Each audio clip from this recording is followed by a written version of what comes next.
I never thought a stupid bet would flip my entire life upside down. Standing in the conference room, my heart was hammering inside my chest like someone had set off an alarm. Across from me was Maurice Reed, my boss, the company's most ruthless VP and the man I'd been secretly in love with for the past 2 years. His steel-gray eyes were staring at me like I was some kind of joke, and honestly, right now I felt exactly like one. Our team had just crushed the quarterly targets, and I, Kai Mitchell, a low-level marketing assistant who usually went unnoticed, had publicly made a bet. If we succeeded, Maurice would be my assistant for 1 day. I'd said it as a joke, but Maurice had agreed with such arrogance like it could never happen. But we won. So, Mr. Reed, I said, trying my best to keep my voice steady while my stomach was doing gymnastics. Tomorrow morning, 9 o'clock sharp, and coffee exactly how I like it. 2 sugars, no cream. His jaw tightened and my teammates were suppressing giggles around the table. Maurice slowly stood up, his 6'2" frame dominating the entire room, and in that moment I started to regret everything. Then he did something I hadn't expected. He smiled slightly, dangerous and incredibly attractive, and said, "Tomorrow then, don't be late, boss." When he walked out of the conference room, my best friend Colt came over to me. "Bro, are you insane? Ordering Maurice Reed around? He's going to destroy you." I swallowed hard. I know, but here's the thing. I wanted him to notice me, even if only for 1 day. Even if it meant ending my career. That night I couldn't sleep, replaying scenarios over and over. Maurice in a suit, standing by my cubicle, calling me sir. It felt wrong. It felt thrilling. And most of all, it felt dangerous. Because deep down I knew that if he observed me closely for even 1 day, he'd see everything. My glances, my nervous stammering, the way I stared too long when he gave presentation. The next morning when I arrived at the office, Maurice was already waiting. Black shirt, sleeves rolled up, a coffee cup placed on my desk, exactly as I'd specified. 2 sugars, no cream. He looked at me and said, "Your coffee, boss. What other orders do you have?" My breath caught in my throat. This was just a game. But the way he was looking at me, intense, curious, almost hungry, made me feel like this bet had started something I wouldn't be able to control. I cleared my throat and pulled out the task list I'd prepared the night before, my hands slightly trembling as I handed it to him. "These need to be done by end of day. File organization first, then email sorting and client follow-ups by 3. Maurice took the paper from my hand, our fingers brushing for just a fraction of a second, but it sent electricity shooting up my arm. He glanced at the list, then back at me with an expression I couldn't quite read. "Anything else?" "Yes," I said, forcing confidence into my voice that I didn't really feel. "When addressing me today, use my name. Not hey or you. My actual name." Something flickered in his eyes. Amusement. Maybe challenge. "Of course, Kai." The way he said my name, slow and deliberate, made my knees weak. I'd heard him say it before in meetings, but never like this. Never with this kind of weight behind it. I quickly sat down at my desk before he could notice how affected I was. The morning started smoothly enough. Maurice carried files between departments, organized my inbox with surprising efficiency, and even took notes during a client call I had to make. But there was something different about him today. He wasn't the cold, distant VP everyone feared. He seemed almost relaxed, like he was genuinely invested in doing these tasks well. Around 10:30, I needed him to print some documents. "Maurice, can you print these reports? 3 copies. Double-sided." "On it," he said, standing from the temporary desk we'd set up for him near mine. As he walked past, Colt caught my eye from across the room and mouthed, "What is happening?" I just shrugged, trying to play it cool, but inside I was screaming. Having Maurice this close, watching him follow my instructions, seeing him in this submissive role, it was doing things to me I hadn't anticipated. When he came back with the printed reports, he placed them on my desk with careful precision. "Anything else you need?" "Not right now," I managed to say, avoiding direct eye contact because I was afraid of what he might see there. But Maurice didn't move.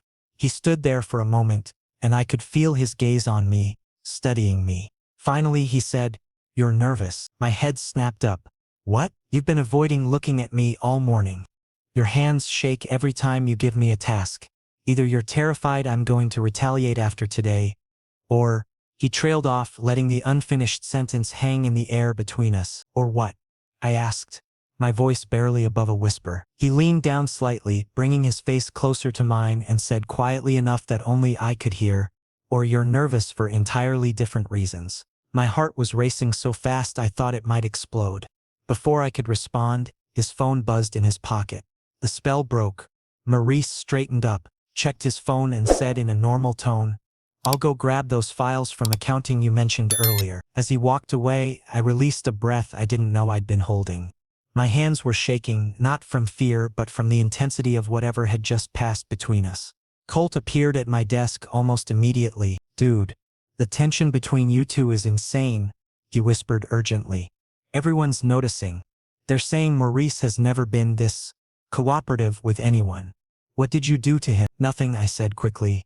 "It's just the bet. He's honoring it. That's all." Colt gave me a skeptical look.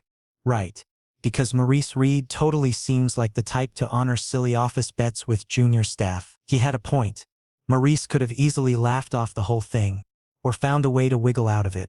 But instead he'd shown up early, brought my coffee exactly right, and was genuinely completing every task I assigned. Why? When Maurice returned with the accounting files, he placed them in front of me and said, "Lunch is in 20 minutes. Do you want me to order something for you?" The question was simple, professional even, but there was something in his tone, an undercurrent of something more. I looked up at him, really looked at him, and saw that same intensity from earlier burning in his gray eyes. "Sure," I said, my mouth dry. "Surprise me." A small smile played at the corner of his lips. "Careful what you wish for, Kai." As he walked away to place the order, I put my head in my hands. This was supposed to be a fun, harmless bet, a way to get his attention for just one day. But now, only halfway through the morning, I was starting to realize that I'd unleashed something I had no idea how to handle. And the scariest part, I didn't want to stop. Lunch arrived at exactly noon, and Maurice had indeed surprised me. He'd ordered from my favorite Thai place, the one I'd mentioned once in passing during a team meeting 6 months ago. The fact that he remembered made my chest tighten. "How did you know?" I asked as he set the food on my desk. "I pay attention," he said simply, then added with that hint of a smirk, "Boss." The way he said boss wasn't respectful, it was playful, almost teasing, like we were sharing a private joke. I couldn't help but smile back, and for a moment, the office around us seemed to fade away. It was just us, caught in this strange bubble where normal hierarchies didn't apply. "Eat with me," I said impulsively. "You've been working all morning. Take a break." Maurice hesitated, glancing around the office. People were watching us, they had been all morning. But then he pulled up a chair and sat across from me. "All right." We ate in comfortable silence at first, but I could feel questions building between us. Unspoken things that needed addressing. Finally, Maurice set down his fork and looked at me directly. "Can I be honest with you about something?" My stomach flipped. "Sure." "When you made that bet in the meeting, I was angry at first. I thought you were trying to humiliate me in front of the team." He paused, running a hand through his dark hair. "But then I realized something. In 2 years of working here, you've never asked me for anything, never tried to get my attention or climb the ladder by sucking up like everyone else does. So why now? Why this?" I set down my own fork, my appetite suddenly gone. This was it, the moment where I could either lie and keep myself safe, or tell the truth and risk everything.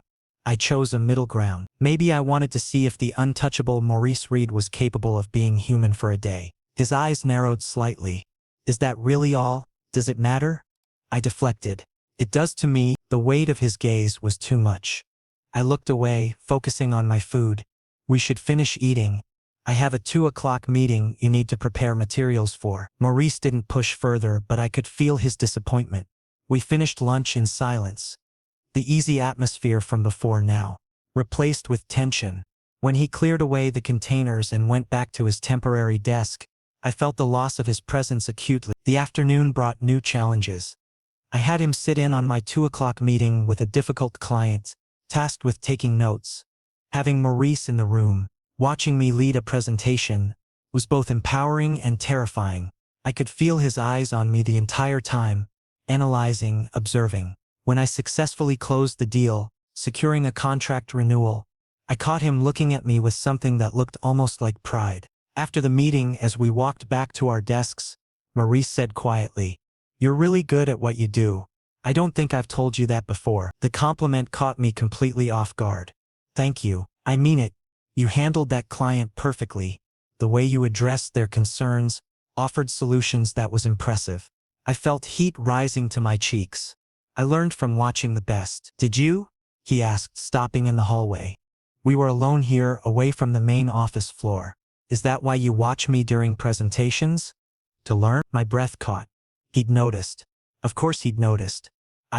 Yes. Professional development. Maurice stepped closer, and I found myself backing up until I hit the wall. He wasn't touching me, but he was close enough that I could smell his cologne, something expensive and masculine that made my head spin. Professional development, he repeated slowly, like he was testing the words. Is that what we're calling it, Maurice? Because I've noticed you too, Kai. The way you tense up when I walk past your desk. How you always look away just a second too late. The way you volunteered for every project I led over the past 6 months. His voice was low, intimate. So I'll ask you again, why this bet? What are you really after? My heart was pounding so hard I could hear it in my ears. This was the moment. I could keep lying, keep hiding, or I could take a leap of faith. But before I could answer, voices echoed down the hallway. Other employees returning from lunch. Maurice immediately stepped back, putting professional distance between us, his expression shifting back to neutral. We should get back, he said, his voice once again formal. I nodded, unable to speak, and followed him back to the office. But something had shifted. The air between us was charged now, electric with unspoken confessions and barely restrained desire. Every task I gave him for the rest of the afternoon felt loaded with meaning. Every time our hands brushed passing papers, every time our eyes met across the desk, I felt that same jolt of electricity. Around 4 o'clock, Colt stopped at my desk while Maurice was away printing something. Okay. Seriously, what is going on? The entire office is buzzing. People are taking bets on whether Maurice is going to fire you or promote you after today. Neither, I said firmly. It's just a bet. Tomorrow everything goes back to normal. Does he know how you feel about him? I froze. What? Colt gave me an exasperated look. Come on, Kai. I'm your best friend. You think I haven't noticed? You've been half in love with that man since your first week here. Keep your voice down, I hissed, looking around frantically. All I'm saying is maybe this bet was your subconscious giving you an opportunity. Don't waste it. Before I could respond, Maurice returned with the printed materials. Colt quickly made himself scarce, but not before giving me a meaningful look. Maurice noticed the exchange but didn't comment, simply placing the papers on my desk. Anything else? He asked. I looked at the clock. It was 4:15. In less than 2 hours, this would all be over. Tomorrow, Maurice would go back to being my untouchable boss, and I'd go back to being invisible. The thought made my chest ache. Actually, yes, I said, making a decision. My computer has been running slow lately. Can you take a look at it? I'm a VP, not IT support, he pointed out. Today you're my assistant. I reminded him, echoing his own words from earlier. So, he sighed, but that glint of amusement was back in his eyes. Where do you want me? Here, I said, gesturing to my chair. I'll stand. But Maurice had other ideas. He came around to my side of the desk and leaned over my shoulder to look at the computer screen, bringing himself impossibly close. I could feel the heat radiating from his body, and hear his breathing near my ear. What seems to be the problem? He asked, his voice low and intimate. Everything, I thought. Everything is a problem because you're too close and I can't think straight, and tomorrow this all ends. It's just slow, I managed to say. His hand came to rest on my desk, effectively caging me in. Slow how? Programs freezing, taking forever to load. Maurice reached past me to grab the mouse, his arm brushing against mine. Every point of contact felt like fire. He clicked through a few things, checked some settings, but I wasn't paying attention to the screen. I was hyper-aware of every breath he took, every subtle movement. Kai, he said softly, and there was something different in his tone, something vulnerable. Look at me. Slowly, I turned my head. Our faces were inches apart. His gray eyes were searching mine, looking for something, asking a question I wasn't sure how to answer. Tell me I'm not imagining this, he whispered. My heart stopped. imagining between us. Tell me you feel it too. Time seemed to freeze. Maurice's face was so close to mine I could see the flecks of blue in his gray eyes. Could feel his breath against my lips. The office around us had faded completely. There was only this moment. This question hanging in the air between us. I feel it, I whispered back, the words escaping before I could stop them. Something flashed across Maurice's face, relief, desire, maybe triumph. His hand moved from the desk to my jaw, his thumb brushing against my cheek with devastating gentleness. How long? Since the beginning. Since my first day. He closed his eyes briefly, like my answer had physically affected him. When he opened them again, they were darker, more intense. 2 years? You've been driving me crazy for 2 years and I thought I was alone in this. You? Crazy about me? I couldn't believe what I was hearing.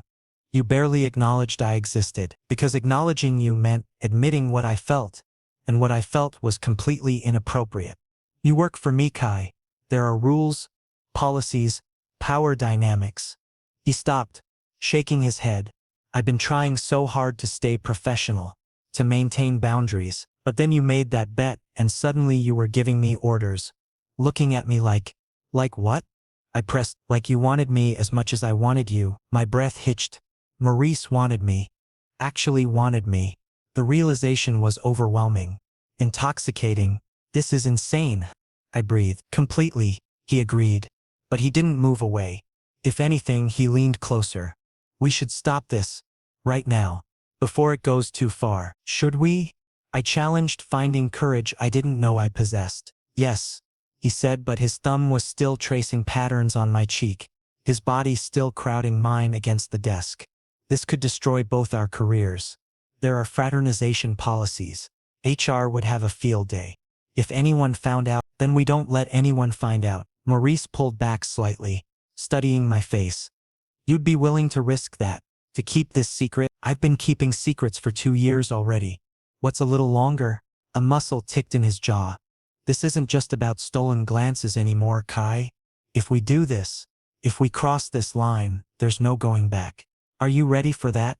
Was I ready to risk everything for a chance at something real with Maurice? The rational part of my brain was screaming warnings, listing all the ways this could go wrong. But the rest of me, the part that had been aching for him for 2 years, didn't care about rationality. Yes, I said firmly. I'm ready. Maurice's control seemed to snap. He pulled me up from my chair and kissed me. Not the tentative, questioning kiss I might have expected for a first time, but something fierce and desperate and claiming. I melted into it, my hands fisting in his shirt. All thoughts of consequences forgotten. This was everything I'd dreamed about and more. His mouth on mine, his hands in my hair, the solid weight of his body against me. When we finally broke apart, both breathing hard, reality came crashing back. We were still in the office. Anyone could walk in. I glanced at the clock. 4:45. The office would be emptying out soon. But people were still around. Not here, Maurice said, reading my thoughts. Not like this. You deserve better than a rushed encounter in an office. Then where? I asked, not willing to let this moment slip away. He thought for a second, then pulled out his phone and typed something quickly. I'm sending you my address. Come over tonight. We can talk about this properly. Figure out what happens next. Just talk? I couldn't help asking. A hint of teasing in my voice. His eyes darkened. We'll start with talking. A notification buzzed on my phone. His address. I saved it immediately, my heart racing with anticipation and nervousness. What time? 7. That gives us time to leave separately, avoid suspicion. The mention of suspicion brought back the reality of our situation. Maurice, what about tomorrow? When the bet is over and you're my boss again. Tomorrow, he said carefully, we'll be professional. In public nothing changes. But in private, he leaned in close again, his lips brushing my ear. In private, you're mine. A shiver ran down my spine. Before I could respond, voices echoed nearby. People passing by the hallway. Maurice immediately stepped back, putting professional distance between us. His expression shifted seamlessly back to neutral, though I could see the effort it took. I'll finish checking your computer settings, he said in a normal volume, turning back to the screen as if nothing had happened. I sank back into my chair, trying to calm my racing heart. My lips still tingled from his kiss. My skin still burned where he'd touched me. How was I supposed to act normal for the next 2 hours when everything had just changed? The rest of the afternoon passed in a blur. Maurice completed his assigned tasks with the same efficiency as before. But now there was a knowing glint in his eyes every time he looked at me. Every interaction felt charged, passing papers, discussing projects, even simple questions about filing. We were both playing a role now, performing normalcy while underneath something much more dangerous simmered. At 5:30, people started packing up to leave. Maurice tidied his temporary desk and approached mine one last time. "Is there anything else you need before end of day, Kai?" The question was innocent enough, but the way he said my name sent heat pooling in my stomach. "No, I think we're done. Thank you for today." "My pleasure," he said, and there was definitely double meaning there. He adjusted his watch, a gesture I'd seen him do 100 times before but now seemed loaded with significance. "Have a good evening." "You too," I managed, watching as he collected his things and headed toward his office. Colt appeared at my desk the moment Maurice was out of sight. "Okay, Spill. Something definitely happened. You both look like you're about to combust." "I can't talk about it here," I said quietly. "But there is something to talk about." I nodded, unable to stop the smile spreading across my face. Colt's eyes widened. "Oh my God. Did you two—" "Not yet," I interrupted. "But tonight." "Tonight what?" "I'm going to his place." Colt grabbed my arm. "Are you serious? Kai, this is huge. This is career-ending if anyone finds out." "Are you absolutely sure about this?" I thought about Maurice's confession, his kiss, the way he'd looked at me like I was something precious and dangerous all at once. I've never been more sure of anything in my life. "Then go for it," Colt said, surprising me. "Life's too short to not take risks for the people we care about. Just be careful, okay?" "I will." At 6:15, I packed up my things, my hands slightly shaking as I thought about what the evening would bring. As I walked toward the elevator, I passed Maurice's office. The door was open, and he was standing by the window, phone to his ear. But when he saw me walk past, he turned, and our eyes met. The intensity in that gaze nearly stopped me in my tracks. He mouthed something I couldn't quite make it out, but it looked like soon. I nodded and continued to the elevator, my heart hammering. In less than an hour, I'd be at his apartment. In less than an hour, everything would change. The doors closed, and I caught my neck in the polished metal, flushed cheeks, bright eyes, nervous smile. I looked like someone on the edge of something momentous. The bet was supposed to last one day, 24 hours of role reversal, then back to normal. But as I stepped out into the evening air, I knew with absolute certainty that nothing would ever be normal again. Maurice and I had crossed a line, and there was no uncrossing it. Whatever came next, the secrecy, the risk, the thrill, we'd face it together. And for the first time in 2 years, I let myself hope that maybe, just maybe, this could actually work. The weekend was slow torture, and I spent every minute replaying Maurice's final words from Friday night. We'd talked for hours at his apartment, sharing stories and vulnerabilities I never thought either of us would reveal. But when I left around midnight, he'd kissed me goodbye at the door and whispered something that had been echoing in my head ever since. "This changes everything." What exactly did that mean? Were we together now?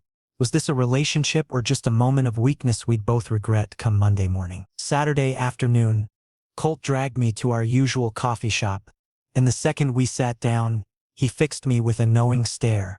"All right, no more dodging.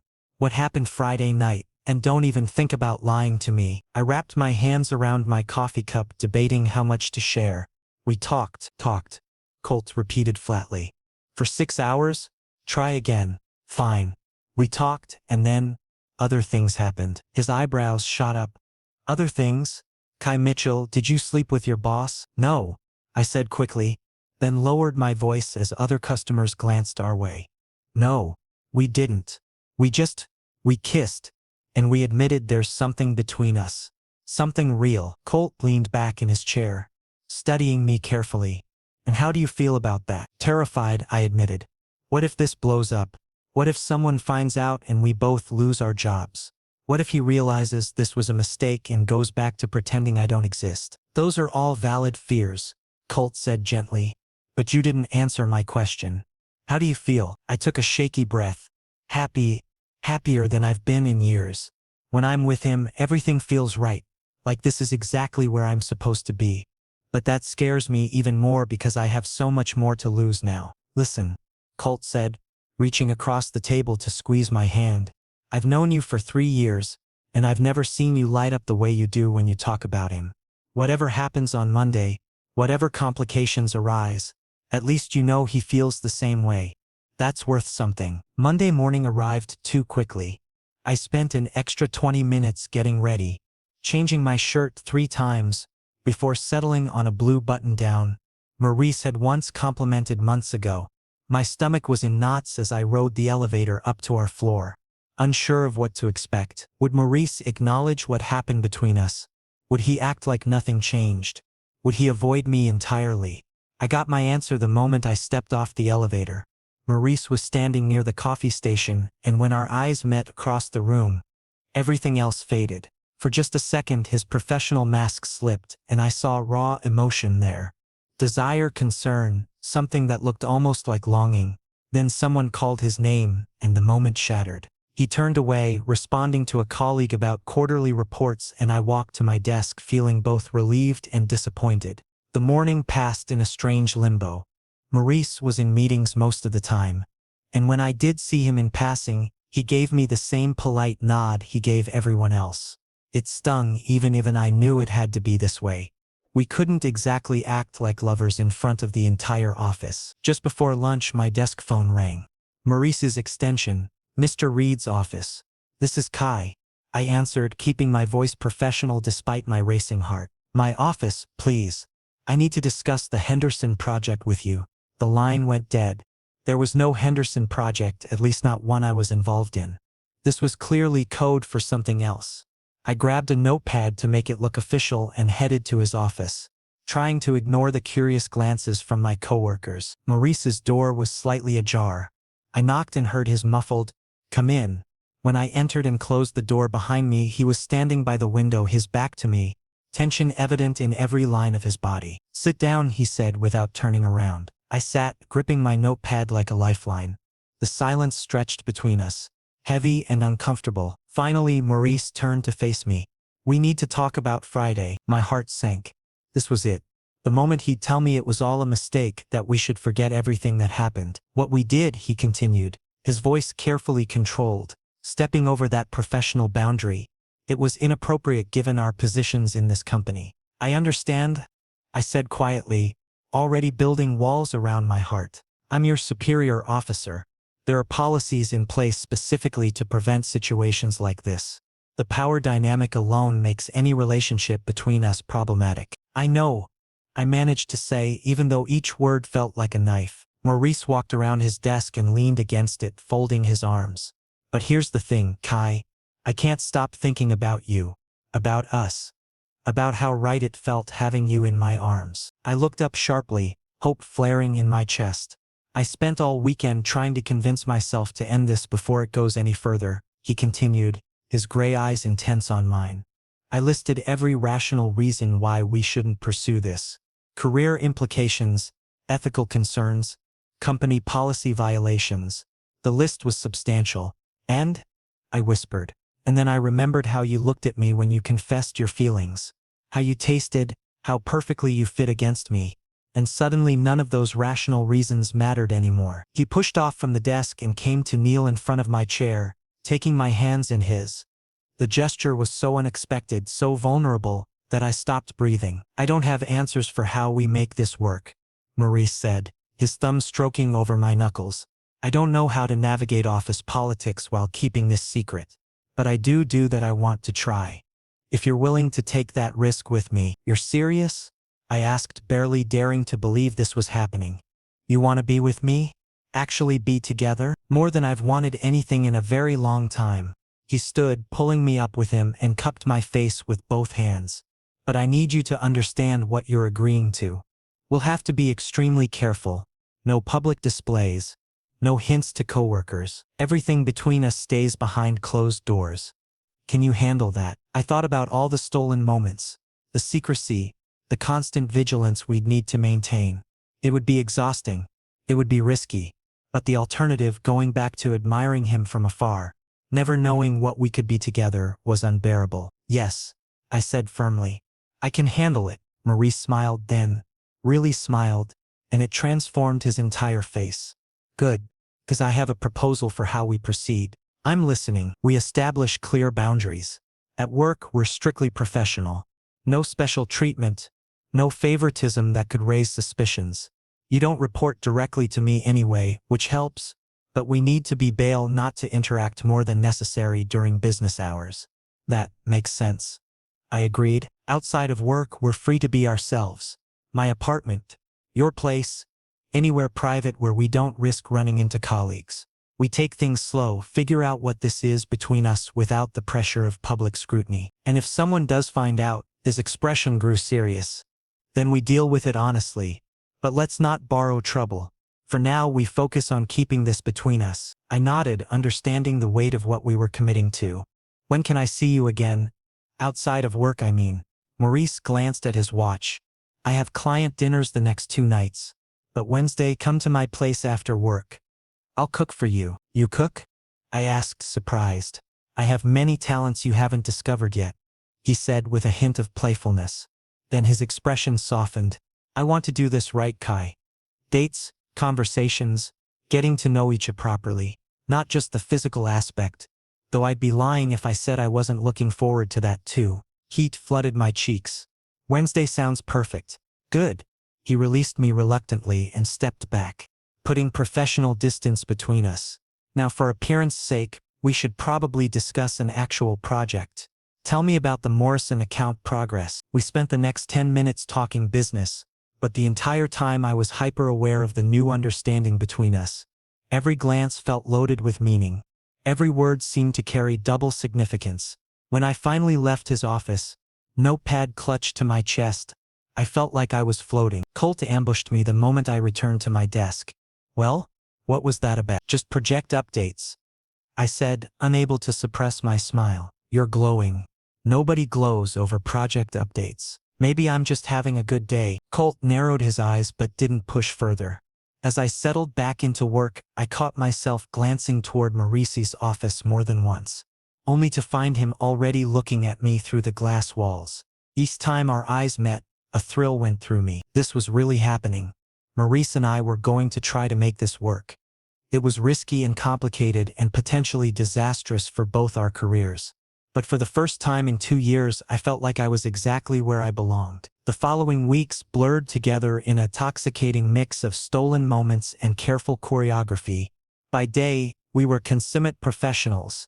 Maurice the demanding VP, me the diligent assistant who happened to work on projects he oversaw. We perfected the art of indifference, never speaking unless necessary, never lingering in conversations, never betraying by look or gesture that we counted down the hours until we could be alone together. But at night, in the privacy of his penthouse apartment or my modest studio, we were something else entirely.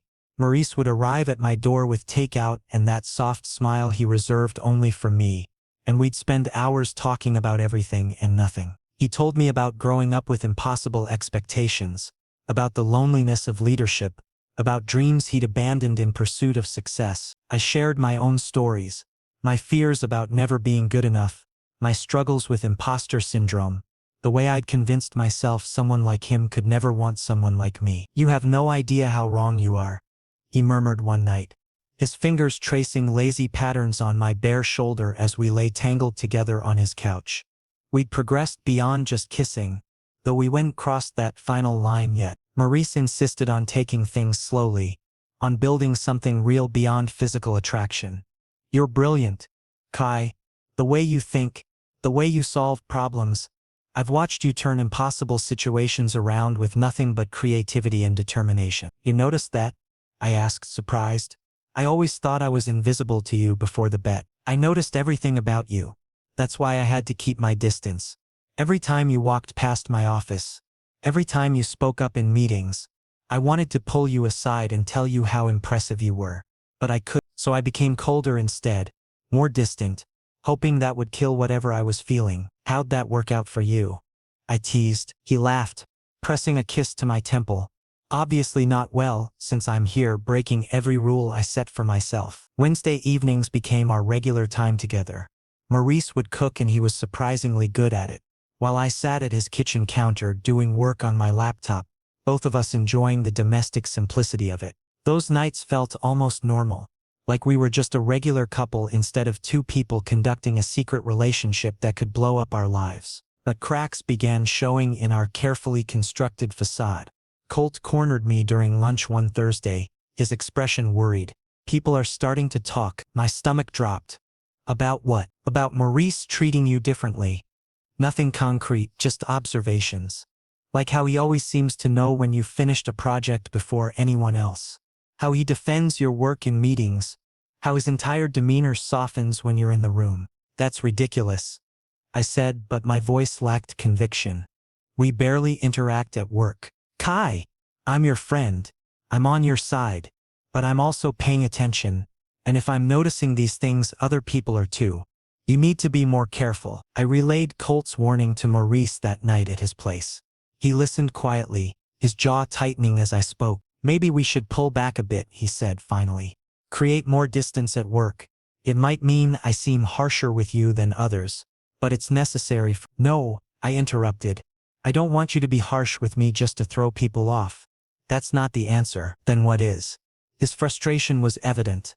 Because I'm barely holding it together as it is. Do you know how hard it is to see you every day and not touch you?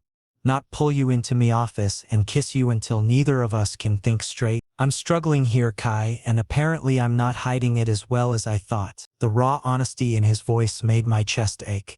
We'll figure it out. We just need to be more mindful. More deliberate in our interactions, but being more careful proved harder than anticipated. The more we tried to create distance at work, the more intense our time together became outside of it. The tension built throughout each day, knowing we couldn't acknowledge each other, couldn't touch, couldn't even hold eye contact too long. By the time we were alone, we were practically combusting with need. One night about a month into our secret relationship, things shifted. We'd shared dinner at his place. Had been sitting close on his couch watching a movie neither of us was paying attention to, when Maurice turned to me with an intensity that made my breath catch. I need to tell you something, he said, his hand coming up to cup my cheek. And I need you to know I mean it with everything in me. Okay, I whispered, my heart racing. I love you.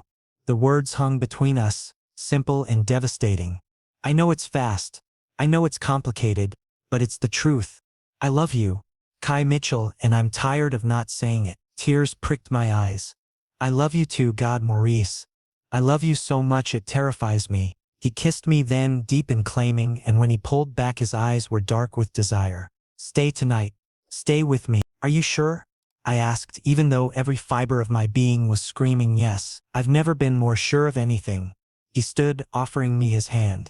I want you, all of you, and I don't want to wait anymore. I took his hand, letting him lead me to his bedroom, and we crossed that final threshold together.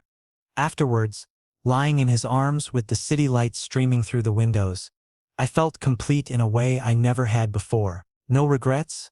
Maurice asked softly, his fingers trailing down my spine. Not even one, I assured him, but reality has a way of crashing in when you least expect it. The following week, I was working late on a presentation when my desk phone rang. Maurice's extension, but it was nearly 8 p.m. and the office was mostly empty. Can you come up here? His voice sounded strained. We have a problem. I hurried to his office, finding him pacing behind his desk, his hair disheveled like he'd been running his hands through it. What's wrong? I asked, closing the door. Harlow called me into his office this afternoon. Someone sent him an anonymous email suggesting there's inappropriate conduct between us. No proof, just speculation, but he's required to look into it. The blood drained from my face. What does that mean? It means HR will be conducting interviews. They'll ask questions about our interactions, our relationship. They might check security footage, email logs, anything that could substantiate the claim. Oh my God, I breathed, sinking into a chair. This is it. This is everything we were afraid of. Maurice came around the desk, kneeling in front of me like he had that first Monday. Listen to me. We deny everything.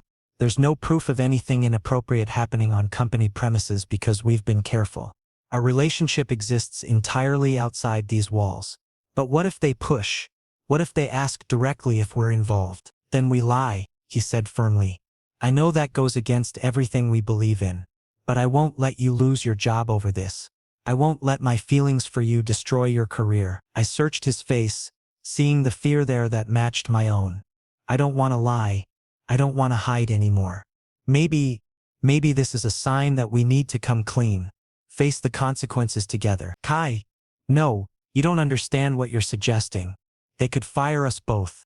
We could lose everything we've worked for. But we'd still have each other, I pointed out. And maybe that's worth more than any job. Maurice stared at me for a long moment, conflict warring in his gray eyes.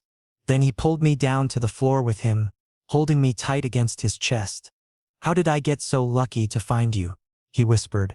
How did I deserve someone willing to risk everything for me? 'Cause I love you, I said simply. And love means fighting for each other, even when it's hard.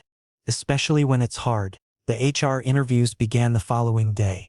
I was called in Friday morning, my palms sweating as I sat across from Janet Morrison, the head of human resources, and a representative from legal whose name I didn't catch. Thank you for coming in, Kai, Janet said with a professional smile that didn't reach her eyes.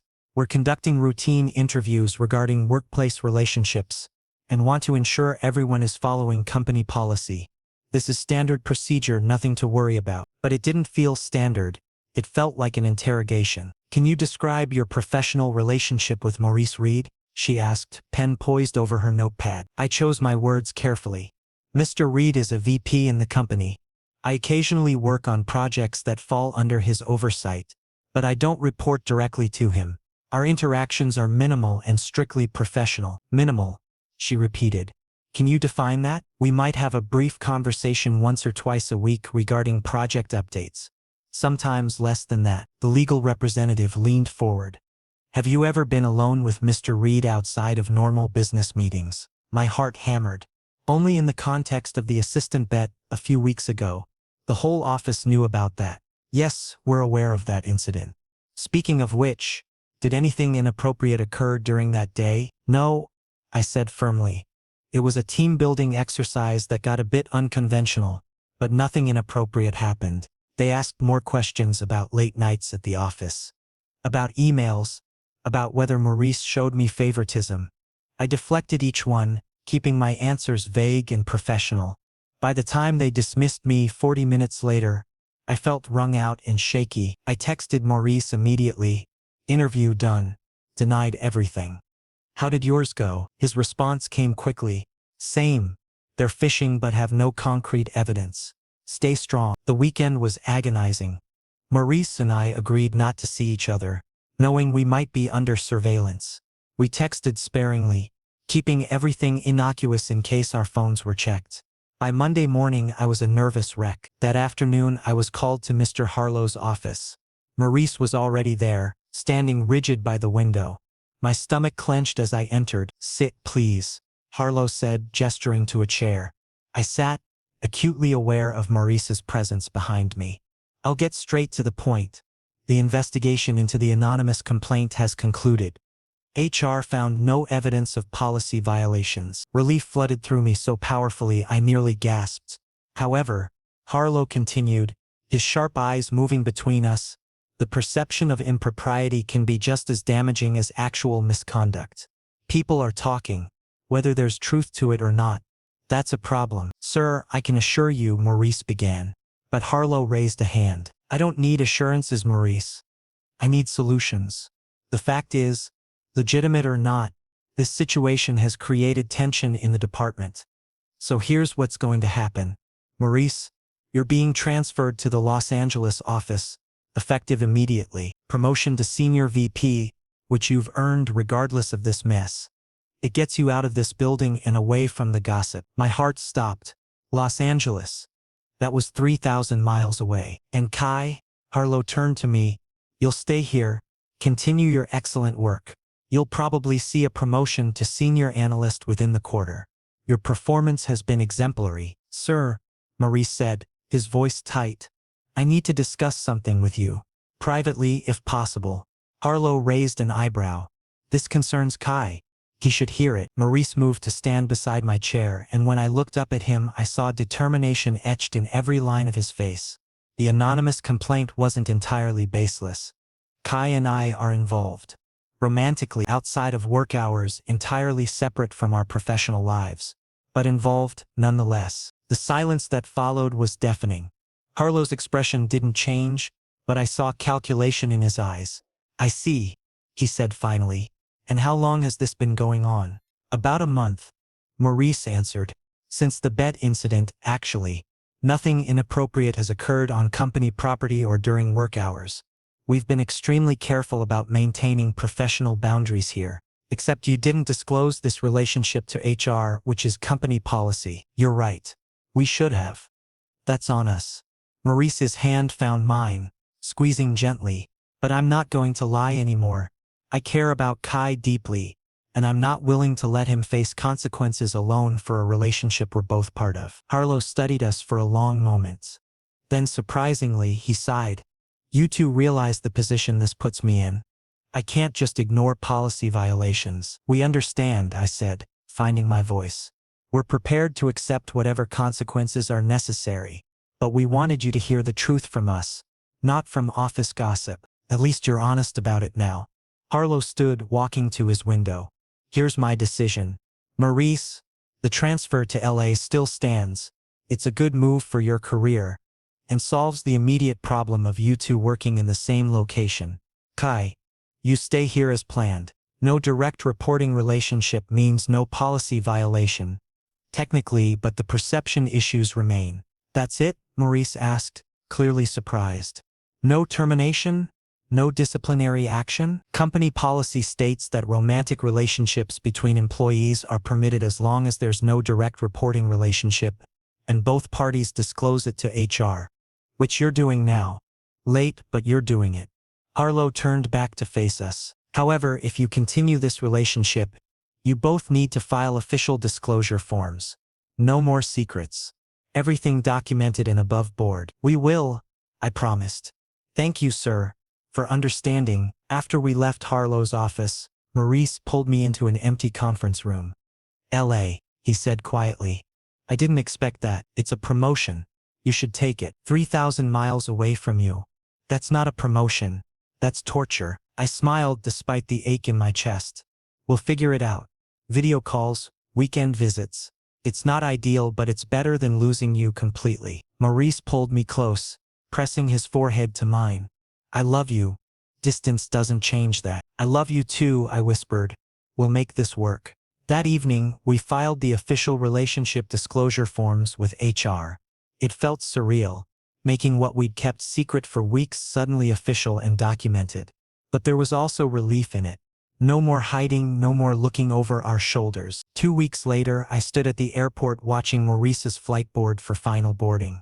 He kissed me goodbye right there in the terminal, not caring who saw. 2 months, he said against my lips. I'll be back to visit in 2 months, and we'll talk every day. Every day, I agreed, trying not to cry. This isn't the end, Kai. It's just a new chapter. As I watched him walk through security, I realized he was right. We'd survived office gossip, HR investigations, and the threat of losing everything. A little distance wasn't going to break us. Love, I'd learned, was worth fighting for. Worth risking for. Worth everything. And Maurice Reed was worth it all.